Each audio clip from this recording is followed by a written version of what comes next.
habaye ibiganza vya Yesu.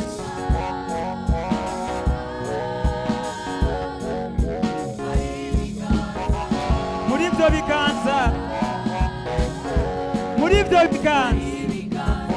harimo ubutunzi bwose, ibyiza, iby'icubahiro, iby'inkomezi biri muri ibyo biganza. Muri ibyo biganza rero twabonye abandi batanga amasima, twabonye amaferabeto, twabonye n'ibiti.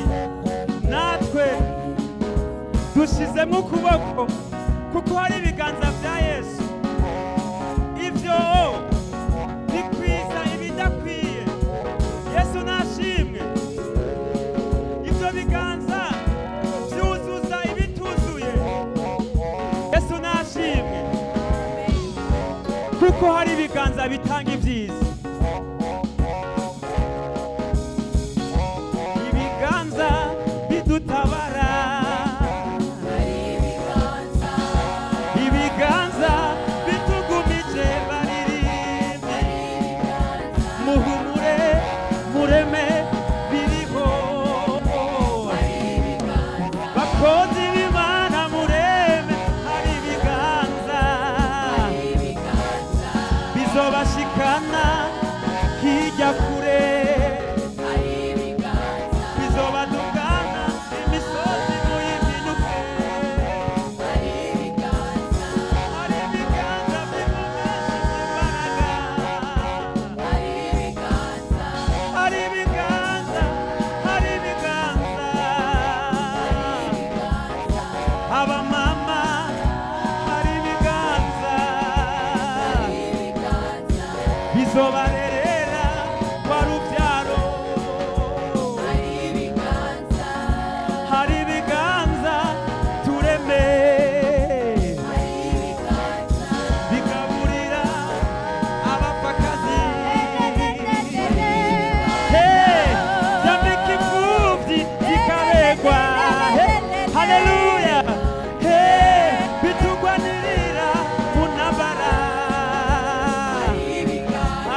shengero ry'Imana umva hari ibiganza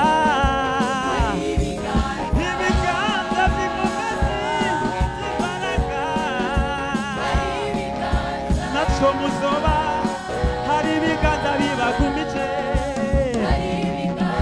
bazobakwanya niba bashobore kuko bazobarenganya nimuzotsindwa kumva kurimbe ko hari ibiganza shengero biri hano ivyo biganza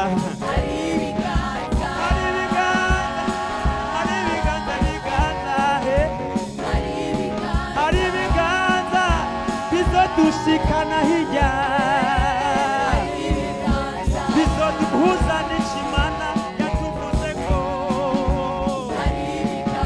bizotuduza imisozi tuyimenyuke hari ibiganza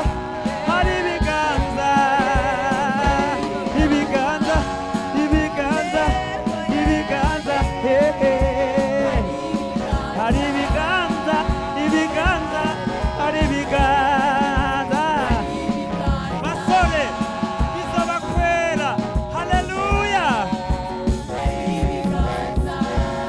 abapapa bizokwama bishira ibintu mu mifuko y'inyuma muzokwama muronka rasiyo kuko hari ibiganza zamurira Yesu icubahiro kuko ibiganza vyiwe bikidufashe hari